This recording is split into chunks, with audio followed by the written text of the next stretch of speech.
multimorbidity in a primary care setting in Western Nigeria.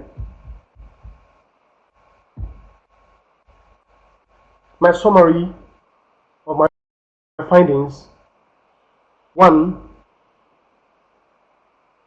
In the study population, about 56% of them have chronic diseases, and the most three frequent chronic diseases found were hypertension, about 1/3, musculoskeletal problems, and lastly diabetes mellitus. Regarding the outcome of interest, multimorbidity, over a quarter of the participants had multimorbidity. And of course, to find out that low level of education and low level of monthly income were associated with the occurrence of multimorbidity in the study participants. That was by univariate analysis. With multivariate analysis, and while adjusting for confounders, we found out that IIA group, body mass index, physical exercise, and smoking were predictors of multimorbidity occurrence. The statistical values are shown. Smoking has the highest odds ratio of 8.22. Background to the study. We are aware that multimorbidity is a growing concern worldwide, and this means people with 2 or more chronic conditions are becoming a cause of concern to healthcare providers. And we have evidence in literature that there's an relation between the way we live and the occurrence of multimorbidity. This study therefore aimed to determine association between lifestyle factors and multimorbidity in the study population in a developing nation, Nigeria. Our study methods. This was a cross-sectional study, and we analyzed about 374 questionnaires through systematic random sampling of eligible participants. As I stated earlier on, the outcome variable was multimorbidity, and the independent variables for this analysis were socio-demographic variables and lifestyle risk factors. And we utilized Strata Survey version 13 for statistical analysis.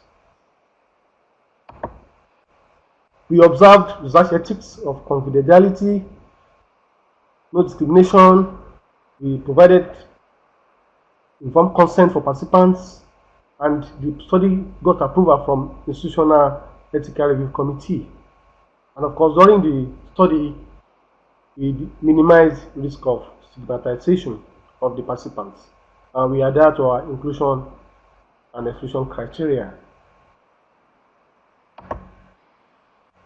Results. As stated earlier on, chronic diseases were prevalent in the study participants, and the rate was 56%. And over a quarter of the study participants had multimorbidity. The 3 most frequent chronic diseases were hypertension, musculoskeletal problems, and diabetes mellitus. And of course, low level of income and low level of education during univariate analysis was significantly associated with the occurrence of multimorbidity.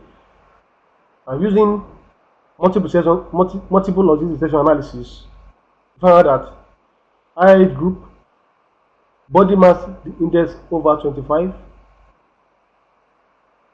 people that engage in physical exercise and smoking were predictors of multimorbidity.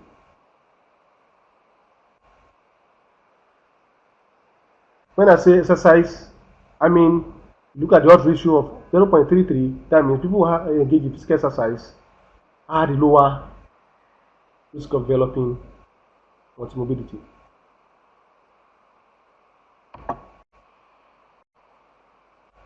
Our discussion. The finding of a prevalence of 50% 56% of chronic disease in the soil population shows an increasing trend of chronic disease in developing countries. Although we found about a quarter of our study population having multimorbidity, this is still less than the study that was done in Ghana and India. But of course, things need to be done to reverse this trend. Otherwise, this trend will overtake the studies that I have quoted.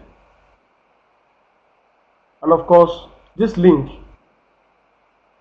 now dictates the fact that we need to develop a person-centered approach to promote healthy lifestyle in the population to alter the trend of development of multimorbidity in our environment. In conclusion, in developing nations, formulation and implementation of healthcare policies for the promotion of healthy positive lifestyle in the population could be an intervention in the fight against multimorbidity.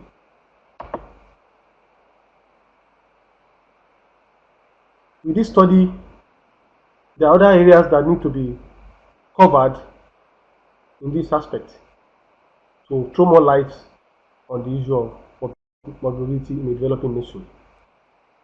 We need to conduct case control studies to define the relationship between stress, diet, and multimorbidity. Studies need to be conducted on preventive focus and cost-effective interventions against chronic diseases.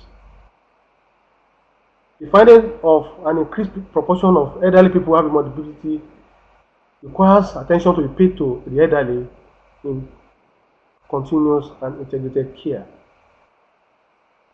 And we also need to conduct studies to clearly define the role of socioeconomic status on multimorbidity.